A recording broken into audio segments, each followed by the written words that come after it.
Agaseke k'amakuru mu karere ngapfunduriye muri Kongo Kinshasa. Amasoko atandukanye nemeza ko umujyi wa Bukavu ugenzurwa n'inyeshyamba za Ventura kuva ku mugoroba wa gatanu. Nyuma y'uko ingabo za leta n'abategetsi b'intara ya Kivu y'Epfo bahunze, umunyamakuru ukorera radio y'Amahindiro y'Ubukavu yabwiye ibisi ko barwanyi ba Ventura kugeza mu ijoro yo ku wa gatanu bari barimo kwinjira ari benshi mu bice bitandukanye bya Bukavu. Abajijwe niba umujyi wose warafashwe yagize ati nimugoroba bari bageze kuri Place de l'Independance hagati mu mujyi. Abajijwe niba umujyi wose wafashwe yagize ati nimugoroba bari bageze kuri Place de l'Independance hagati mu mujyi nyuma yo gufata akavumu baturutse mu majyaruguru y'umujyi binjira muri Kabari na Bagina. Kandi nakubwira ko komine Kadutu y'umujyi nayo bayirimo. Radio Kapieroni yavuze ko umujyi wa Bukavu wafashwe Ventura nyuma y'uko abasirikare bavuye mu bigo byabo bagahunga. Ibiro ntaramakuru by'Abongereza Reuters bisubiramo Colonel Nangu ukuriye FCM Ventura yavuze ati nakwemeza ko twinjiye muri Bukavu uyu mugoroba kandi ejo ku wa gatandatu tuzakomeza mu gikorwa cyo gusukura umujyi. Uruhande rwa leta ya Kongo n'abategetsi ba Kivu y'Epfo ntacyo baratangaza ku makuru y'ifatwa rya Bukavu. BBC yagirije kuvugisha Guverineri Jean-Jacques Purusi Sadiki w'intara ntibyashoboka.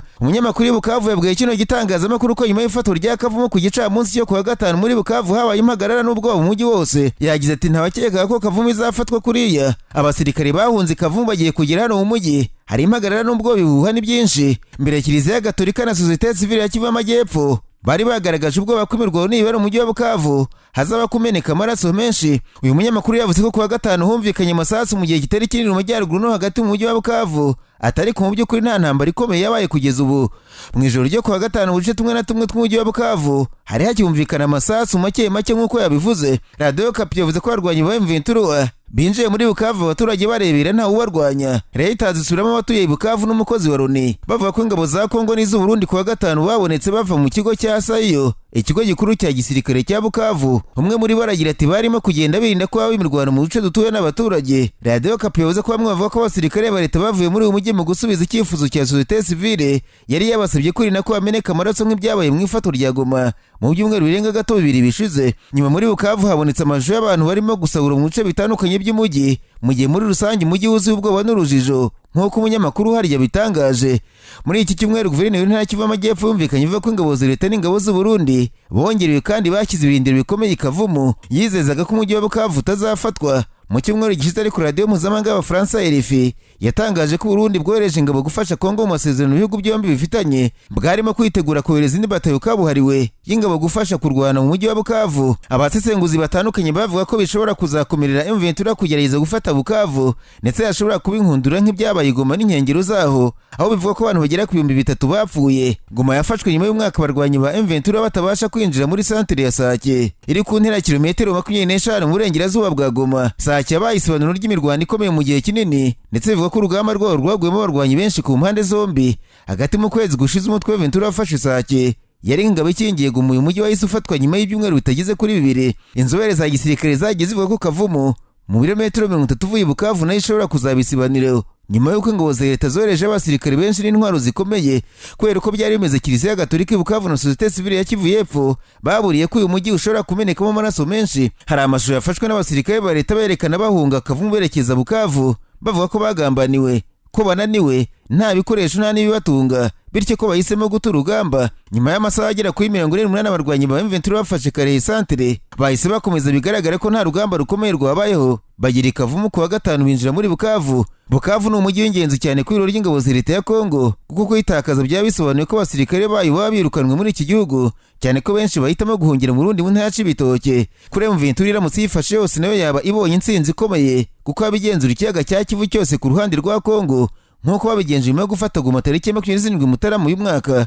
Yashyiraho ubuyobozi bushya bw'intara Kivu y'Amajyepfo. Amakuru aturuka muri Kivu y'Amajyepfo avuga ko abasirikare b'iryo rya leta ya Kongo bavuye muri uyu mujyi rwagati ariko bisa nabo bagamije kugusha Ventura mu mutego bakayirasiramo mu gihe yose yaba imaze kwinjiramo. Bigaragara ko Ventura ishobora kuba iri kwigengesera mbere yo kwinjira mu bice byose bya Bukavu hagamijwe kwirinda ko uyu mujyi wabera mu mirwano ikomeye yapfiramo abaturage benshi. Colonel Nangu yasobanuye ko tariki ya 15 Gashyantare abarwanyi ba Ventura baraba bari mu bikorwa yise gusukura umujyi bigamije gukuramo ibishobora gutuma umutekano wa Bukavu uhungabana. Nubwo yamaze gutya ariko ingabo za Afurika y'Epfo zanze kuva ku izima muri uru rugamba. Bivuga ko ari ingabo z'iki gihugu zongera mu mujyi wa Lubumbashi ndetse n'ibikoresho byinshi bya gisirikare byazo bikaba byorejwe mu gihugu cy'u Burundi. Bivuga ko ibyo bikoresho bitse hafi y'urwengero rw'inzoga rukomeye mu mujyi wa Bujumbura. Hari kandi andi makuru ava ku Burundi bwongera ingabo muri Kongo zitanga umusanzu kuziyasanzwe Hagati aho byavuzwe ko leta ya Kongo ikataje mu gushaka ubufasha bwa gisirikare hirya no hino. Hari andi makuru y'uko perezida wa Kongo Félix Antoine Tshisekedi Tshilombo yaba yasabye ubufasha mugenzi we wa Chad kugira ngo bashe kurwanya M23.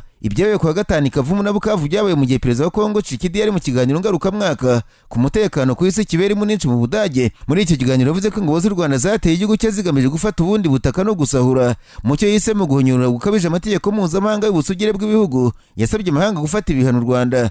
Juvenal Mariza Munda, minisitiri w'ingabo z'u Rwanda, wari muri icyo kiganiro yavuze ko u Rwanda rutigeze rutera Kongo kandi ko rutazigera rubikora, ko u Rwanda rwakoze ku buryo nta kintu kigomba kuva muri Kongo ngo kiruhungabanyirize umutekano. Kinshasa n'ibindi bihugu by'uburengerazuba bivuga ko nta gushidikanya ingabo z'u Rwanda zibarirwa mu bihumbi zinjiye muri Kongo gufasha M23. Abategetsi b'u Rwanda bagiye bahakana kenshi ibi, bavuga ko bafashe ingamba zo kurinda imipaka n'umutekano w'igihugu kubera umutwe wa FDL urwanya Kigali ukorana na Kinshasa. Ibyo leta ya Kongo yashinjwe na Loni ariko nayo yahakanye. Muri icyo kiganiro cy'Munich, perezida wa Kongo atagaragaje ibimenyetso yashinje uwasimbuye ko ari uri inyuma y'abamurwanya n'izi ntambara. Yagize ati ababiri inyuma nyabo barihishe ntibagaragara ngo babivuge, kandi ubiri inyuma y'ibyose wa nyawe niwo nasimbuye Joseph Kabila, nubwo atabivuga cyangwa se ngo abyemere. Cyakora ku rubuga X, Barubara Nzimbi, umuvugizi wa Joseph Kabila, yisakana ibyo ngibyo. Yavuze ko igihe cyose kidahora yikanga igicucu cya Kabila. Ati niko akora, ashaka ko ashinja ikibazo aho gushaka ko agikemura. Umutwe wa M23 ukomeje kwigarura ibindi bice mu gihe imiryango ihuza ibihugu mu karere ya SADC na EAC yasabye ko imirwano ihagarara hagashaka igisubizo mu nzira z'ibiganiro birimo n'umutwe wa M23. Muri iyi minsi ishize abategetsi b'ibihugu barimo Perezida Cyril Ramaphosa wa Afurika y'Epfo na João Lourenço wa Angola bavuze ko mu gukemura iki kibazo hakwiye kuba ibiganiro bitaziguye byabo kireba bose barimo na M23. Leta ya Kinshasa yavuze ko itazigera iganira n'umutwe wa M23. Biteganijwe ko inama rusange y'umuryango w'ubumwe bwa Afurika ikomeje kubera i Addis Ababa muri Ethiopia muri iki cyumweru iza kwibanda ku ntambara iri muri Kongo. Perezida wa Kongo wahise acamo kabiri uruzinduko rwe i Munich agasubira mu gihugu nk'uko ibiro bye bibivuga. Ntibizwi neza niba ari buhite yerekeza i Addis Ababa. Nyamara ariko umuyobozi warwanya umutwe wa M23 General Major Sultani Makenga yasuye abasirikare ba Kongo Kinshasa bafashwe n'abarwanyi babo bemeranya kwifatanya mu gukuraho ubutegetsi bwa Tshisekedi. Abo basirikare barirwa mu magana gutorezwa mu kigo cya gisirikare cya Rumongo kiri muri teritwari ya Rucuru ni muri Kivu y'Amajyaruguru. General Major Makenga yagaragaje abasirikare ku butegetsi bwa Kinshasa bukomeje kwiba abaturage, kwica, gushimuta no kwibasira amoko. Agaragaza ko hari M23 yemeje kubohora abaturage. Ati ikintu cy'ingenzi ni imyitwarire myiza, nta gisirikare kitagira imyitwarire myiza. Igisirikare cya ARC kiri gutabara igihugu, kiri gutabara abanyekongo.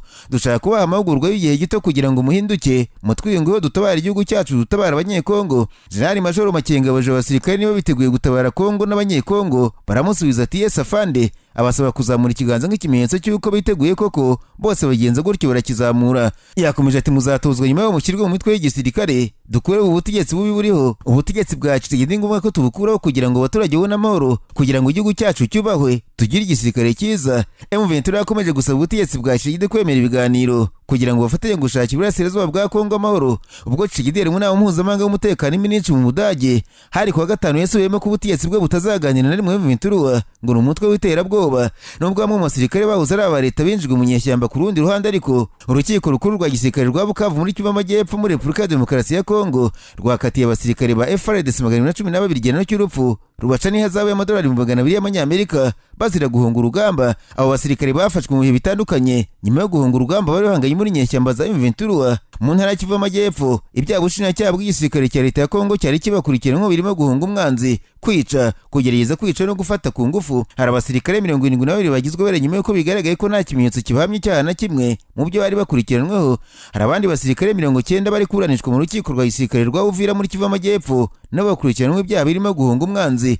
Ambasade Leta Zunze Ubumwe za Amerika muri Kongo Kinshasa ariko kandi yateguje abaturage b'iki gihugu ba muri Kongo ko ku itariki ya 16 Gashyantare, ni ukuvuga ku cyumweru, hateganyijwe imyigaragambyo ishobora kwangiza byinshi muri Kinshasa ibasaba kuryamira amajanja. N'umubura ambasade ya Amerika yatanze kuwa gatanu binyujije ku rubuga rwayo rwa Twitter. Iyi ambasade yatangaje ko imyigaragambyo izibasira insengero na za kiliziya zo mu murwa mukuru Kinshasa n'indi mijyi, igaragaza ko iyo myigaragambyo izaba ikomeye ndetse abarimo bashobora kuzangiza byinshi. Mu itangazo ya ambasade iragira inama abaturage ba Leta Zunze Ubumwe za Amerika ko bagomba kwitonda ndetse bakagabanya ingendo bakora. Ibukije abaturage ba Amerika ko mu gihe hari umuturage ukeneye ubufasha agomba guhamagara uhagarara inyungu za Amerika ikabafasha, ariko ko nabo bagomba gushaka ubundi buryo bwo kwifasha bitari ukwishingikiriza ambasade gusa. Yasabye abaturage bayo kwita ku mutekano wabo, bakamenya ko bafite ibyo kurya bihagije n'amazi bazakoresha mu gihe imyigaragambyo yamara igihe kirekire. Ibindi birimo kuba bafite iby'ingenzi by'ibanze nk'imyenda, imiti, inzandiko z'inzira bakabika mu bikapu bashobora gutwara byoroshye kwirinda kujya mu bikundi, kwirinda kujya mu bigaragambya, gukurikirana amakuru y'ibindi bibafasha kurinda ubuzima bwabo. Itariki 28 Mutarama uyu mwaka Kinshasa nabwo abanyekongo bakoze imyigaragambyo bijanika mu bikorwa byo gusahura n'ubugizi bwa nabi. Abaturage bagaragaye bangiza imodoka, basahura ibikoresho byari muri za ambasade z'ibihugu bitandukanye, ibindi bice by'inyubako biratwika, ibintu byanenzwe cyane. Ibi bikorwa byagiye binagaragaramo abasirikare b'iki gihugu, byakuruwe ahanini n'imyigaragambyo ihamagajwe na leta ya Kongo mu kwamagana ifatwa ry'umujyi wa Goma muri icyo gihe.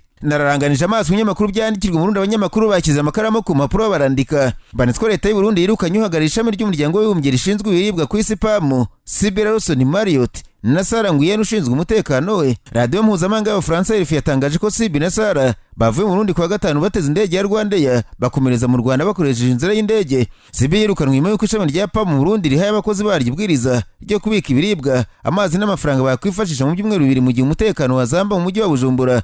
Ikinyamakuru SOS Media cyanditswe ibwiriza ryateje ikibazo nyuma y'aho risakaje ku nkoranyambaga. Leta y'u Burundi yarifashe nk'irigamije guca ikuba mu baturage ndetse n'ubu diplomate. Impungenge ku mutekano w'u Burundi ziri kwiyongera mu gihe umutwe witwaje intwaro M23 ukomeje gutsinda ingabo zabwo muri Kongo Kinshasa mu ntambara iri kubera muri Kivu Amajyepfo. Intara ya Kivu Amajyepfo yarembe ibiri intara Cibitoke mu majyaruguru y'uburengerazuba bw'u Burundi. Ikinyamakuru cyavuze ko kwirukana wa diplomate mpuzamahanga byerekana ko ubutegetsi bwa Gitega muri iki gihe bufite ubwoba umutekano muke uri muri kano karere, ndetse ngo hasigaye kureba ko Gitega izabana n'imiryango mpuzamahanga nyuma yo kwirukana abakozi ba PAM. Agaseke k'amakuru mu karere ngapfunikire muri Uganda. Abanyamakuru bakojeje bamwe no barandika, banditswe umugaba mukuru w'ingabo za Uganda General Muhoozi Kainerugaba yatangaje ko ingabo z'iki gihugu bateganya kwigarura umujyi wa Bunia mu burasirazuba bwa Kongo Kinshasa. Bunia isanzwe ari umurwa mukuru w'intara y'Ituri. General Muhoozi yatangaje umugambi wo gufata uyu mujyi nyuma yo kugaragaza ko urimo gukorerwamo ubwicanyi buri kwibasira abaturage bo mu bwoko bw'abahema. Mu butumwa bwe ku rubuga rwa X bwasubiye muri kinyamakuru Nile Post, aragira ati nta kindi kintu nshaka kuvuga, amaraso yanjye arimo kwicirwa muri Bunia mu burasirazuba bwa Kongo. Abantu banjye